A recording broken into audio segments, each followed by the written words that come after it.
Estamos de volta aqui no Viver Ciência com a Cacilda de Jesus Ribeiro e com o Leonardo da Cunha Brito. Os dois são doutores em engenharia elétrica e professores da UFG. Os transformadores são essenciais para a distribuição de energia. Acompanhe a nossa reportagem. Desde o simples ato de iluminar um ambiente até mesmo no uso de aparelhos mais complexos. A energia elétrica está presente no dia a dia da maior parte da população, que muitas vezes nem imagina como se dá todo o processo da geração de energia. O papel do transformador é fundamental. Ele é o equipamento responsável por captar, converter e distribuir eletricidade para as cidades.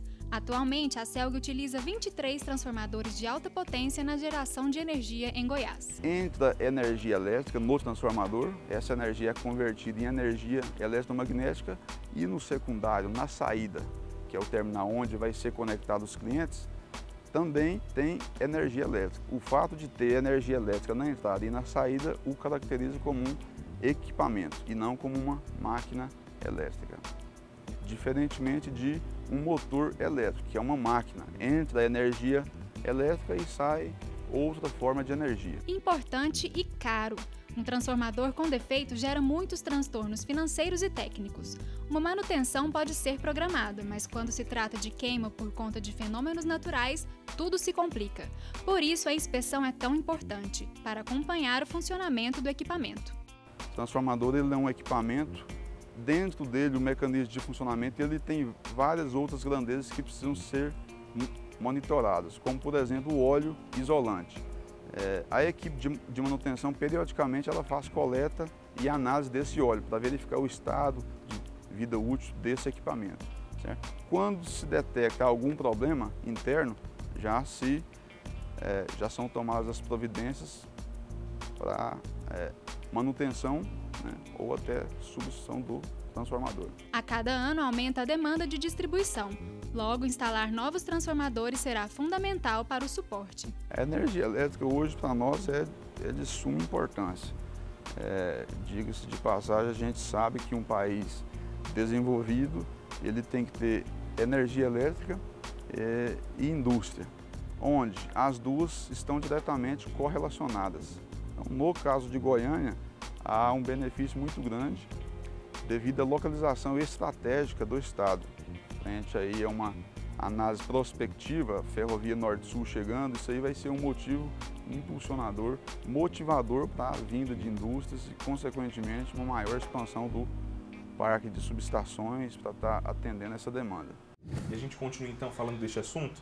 Professora, como os ensaios elétricos eles podem ajudar a melhorar o desempenho do sistema elétrico? Os ensaios elétricos eles fazem parte das técnicas preditivas, onde são realizadas nesses equipamentos, visando acompanhar o desempenho deles ao longo do tempo. Então, se no caso, aplicando-se a técnica, se for detectado algum defeito, esse equipamento, então, ele é analisado de uma forma especial e realizada a manutenção adequada. Então o ensaio ele tenta antecipar o problema.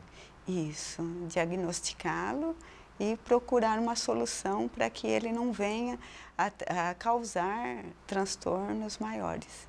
E um dos objetivos da pesquisa envolve a realização de ensaios de emissão acústica. O que seriam esses ensaios, professor? Certo. Um ensaio acústico consiste em escutar o que está acontecendo dentro do transformador, né?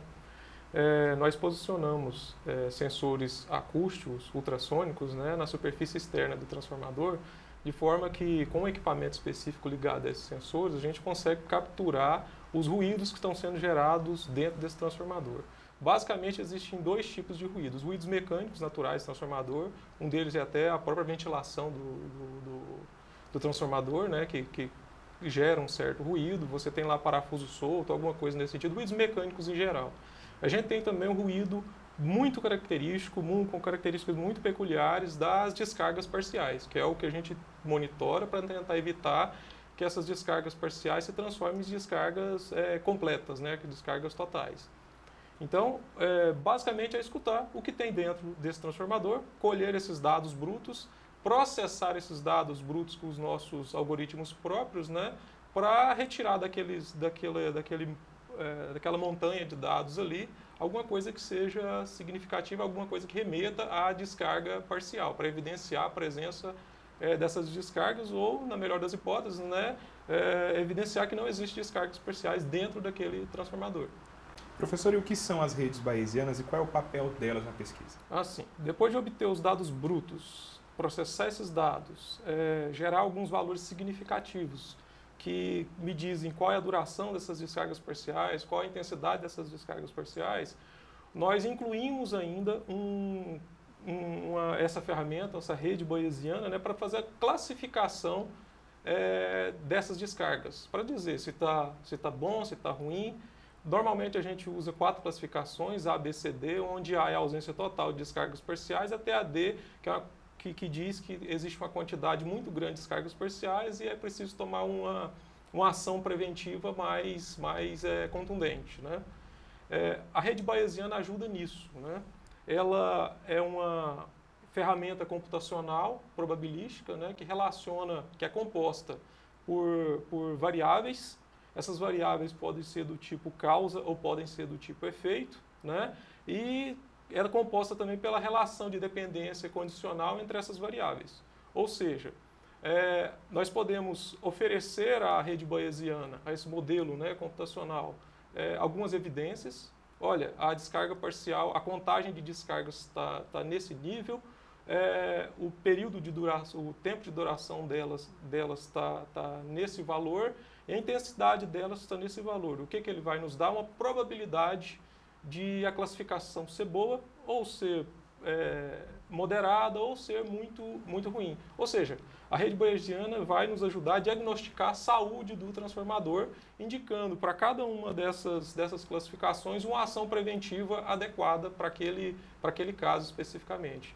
E é interessante também dizer que ela vai aprendendo com o tempo. O nosso sistema vai aprendendo com o tempo à medida que os casos forem sendo obtidos, forem feitos mais ensaios, o especialista for tomando a decisão final, esses dados são usados para realimentar essa rede bayesiana e, ao longo do tempo, melhorando o seu desempenho.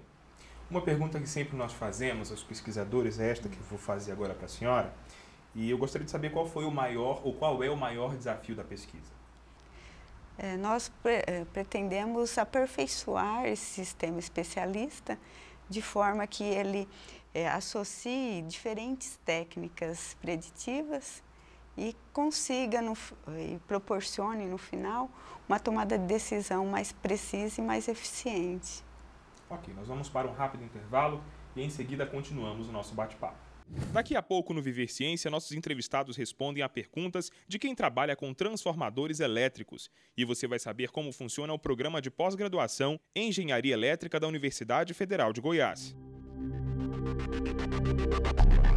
Quando a gente vai redigir um trabalho científico, seja na hora da bibliografia, seja no corpo do texto, a gente usa uma série de expressões latinas que estão bem definidas pela ABNT, pelas normas técnicas.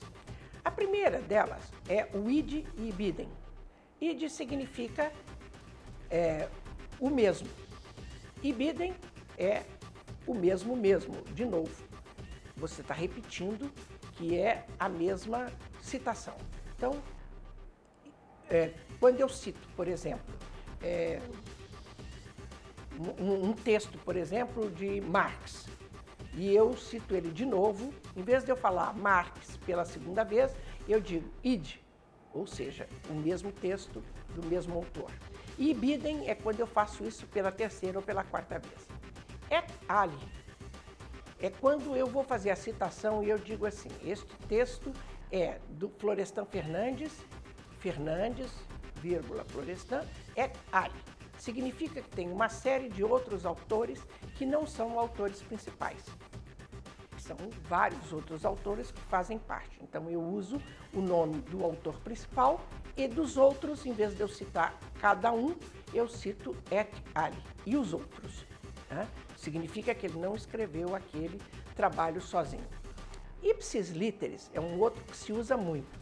É quando eu cito um trecho de um trabalho de outro autor e eu ponho rigorosamente igual ele escreveu. E ponho ipsis literis, isto é, da mesma forma, com a mesma grafia, com os mesmos exatamente igual o autor fez no seu trabalho original.